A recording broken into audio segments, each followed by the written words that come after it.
जी, हमें लगता है कि आपने एक नाम चिकमंगलूर लिया तो मुझे याद आ गया नारा, एक शेरनी 100 लंगूर चिकमंगलूर चिकमंगलूर। और कांग्रेस का इस समय तूफान चल रहा है। 2 चीजें मुझे दिख रही हैं, एक तो आंध्र प्रदेश में जो राजनीति हो रही है, उसको भी मैं देख रहा हूं। कर्नाटक उनके पास है, कर्नाटक में जो हो रहा है। तमिलनाडु, स्टालिन जब लौट के गए हैं, उसके बाद स्टालिन को भी देख रहा हूं।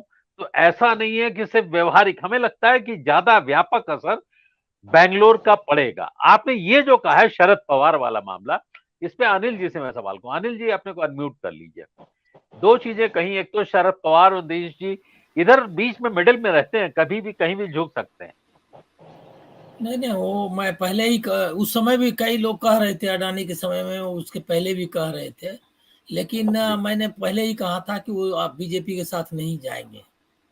पॉलिटिक्स के कुछ कंपल्सन भी होते हैं, और वो ऐसा नहीं है कि शरद पवार के संबंध सिर्फ बीजेपी और शिवसेना। महाराष्ट्र में ऐसा है कि एक फादर फिगर के रूप में उनकी इमेज है, और कोई भी पॉलिटिशियन ये महाराष्ट्र में या कोई भी पॉलिटिकल पार्टी उनको इग्नोर करके नहीं चल सकता है। मतलब एक सीमा तक ही पवार को अब चुनौती दे सकता है कोई उनको व्यक्तिगत रूप से। तो ये तो उनकी पोजीशन है, और ये कॉरपोरेट के साथ है, इसमें कोई दुविधा वाली मतलब कोई समझने ना समझने की नहीं समझने की कोई बात नहीं है। कॉरपोरेट के ऑलवेज साथ रहे, और उनकी पॉलिटिक्स में ये अहम हिस्सा है। तो वो दोनों चीज उनके साथ है। लेकिन इस जो जो एनसीपी है, उसका बेसिक जो मतलब जिसको मैट्रिक्स कहते हैं, या जो जमीनी आधार है, वो कांग्रेस का आधार ही है। कांग्रेस के पॉलिटिशियंस, उनके वर्कर्स का ही एक समझिए एक्सटेंशन है।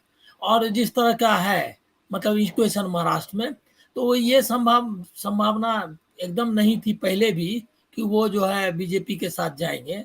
उसका कोई चांस नहीं था, ये मैंने पहले भी कहा था। और कॉरपोरेट की भी वकालत वो आराम से करेंगे। यहाँ उन्होंने घोषणा मुझको लग रहा है इस तरह से, मतलब इस वजह से की होगी कि जो वेन्यू तय हुआ उसकी उसके बारे में उनसे मशविरा किया गया होगा, और उनको पहली जानकारी थी। और इसके बीच में वो चूंकि आए लोगों के बीच में, या कहा भी गया होगा कि आप बोलिए, क्योंकि वो सबसे सीनियर मोस्ट लीडर हैं। तो इसमें कोई दिक्कत नहीं है। जो पॉलिटिक्स बिहाइंड ये जो है, क्या मतलब बेंगलोर से क्या फायदा हो सकता है विपक्ष को चूज करने से, तो वो सब जो गिनाया, मतलब जो वजह अजय जी ने कहा या सतीश जी ने कहा, उससे मैं सहमत हूँ। लेकिन इसके अलावा बियॉन्ड दैट भी जो है बहुत इम्पोर्टेंट है।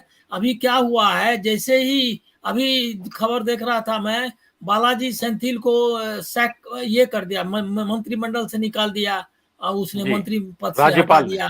राज्यपाल ने, जो राज्यपाल। राज्यपाल जी। अभी कभी ऐसा होता नहीं है। हम्म। लेकिन ये लोग तो कुछ भी करने के लिए स्वतंत्र हैं। हम्म। तो इन्होंने उनको निकाल दिया है। तो वहाँ फाइट, और वो मतलब तमिलनाडु में बहुत इंटेंस है अभी। बीजेपी ये इसके बाद मतलब बेंगलोर कर्नाटक के बाद वो उसका जो बैटल ग्राउंड है आइडियोलॉजी का, जो सेंट देखा होगा सिंगोल वगैरह, या वहाँ और भी फाइट चल रहा है। वहाँ द्रविड़ मूवमेंट के जो उसकी आइडियोलॉजी थी, और उसके जो नैरेटिव्स थे, उसको उसके खिलाफ एक आरएसएस की हिंदू नैरेटिव, वो बहुत कोशिश में है। एक तो तमिलनाडु में एक इंटेंस फाइट है, केरल में भी चल रहा है हिंदू मुस्लिम करके, और बहुत सारा कम्युनल एंगल पे। तो अभी साउथ उतना स्ट्रेट भी नहीं रह गया, बीजेपी के लिए है नहीं कुछ वहां। लेकिन बीजेपी जी तोड़ प्रयास कर रही है। वहां का जो आइडियोलॉजिकल जो ये है मतलब रुकावट है उसके सामने, उसको पार करने के लिए, उसको तोड़ने के लिए। तो वहां एक बैटल चालू है, वो पहले से चल रहा था, लेकिन अभी वो इंटेंस हो गया है, और बहुत तेज बैटल चल रहा है। तो बीजेपी को जिस तरह से यहाँ आप साउथ नॉर्थ में एक क्लियर कट पॉलिटिक्स है जो दिखाई दे रहा है, वहां पर एक इमेजिनरी, एक वर्चुअल पॉलिटिक्स भी कह सकते हैं आप, जो ग्राउंड पे है नहीं, लेकिन वो क्रिएट करने की कोशिश में बीजेपी, उसको भी चैलेंज करना है। कर्नाटक में कंसोलिडेट भी करना है अपने गेंस को, और आंध्र और तेलंगाना को भी मैसेज देना है। दूसरी बात यह है कि जो रिप्रेजेंटेशन हुआ साउथ का, उसमें सिर्फ स्टालिन जो रीजनल लीडर है वही आए। और जो लोकल लीडरशिप है, मतलब जैसे कि केसीआर नहीं है, वाईएसआर नहीं है। तो ये साउथ को ये मैसेज देना भी जरूरी था कि विपक्षी एकता का मतलब सिर्फ नॉर्थ इंडियन लीडर्स की मीटिंग या उसके ये उसका मिलना जुलना नहीं है, बल्कि ये एक तरह का ऑल इंडिया प्रैक्टिस, एक नेशनल लेवल की एक्सरसाइज है। ये मैसेज भी देना होगा, ऐसा मेरा अंदाजा है। और दूसरा कि बेंगलोर में करने से एक फायदा ये भी है कि उसका महाराष्ट्र की पॉलिटिक्स और तेलंगाना की पॉलिटिक्स पर भी असर होता है, क्योंकि वो ये और इवन तमिलनाडु की पॉलिटिक्स पर, और मतलब केरल का तो खैर स्टेट पॉलिटिक्स है। तो वो इस वजह से हमको लग रहा है क्या कि उन्होंने एक रीजनल मतलब वजह से भी जोड़ने की कोशिश की होगी। लेकिन ज्योग्राफिकल कंडीशंस जो मौसम वाला है वो हमको लग रहा है कि ओवरराइडिंग है, ये ज्यादा इम्पोर्टेंट है, ऐसा मुझको भी लगता है। सत्य हिंदी का ऐप डाउनलोड करें गूगल प्ले स्टोर पर।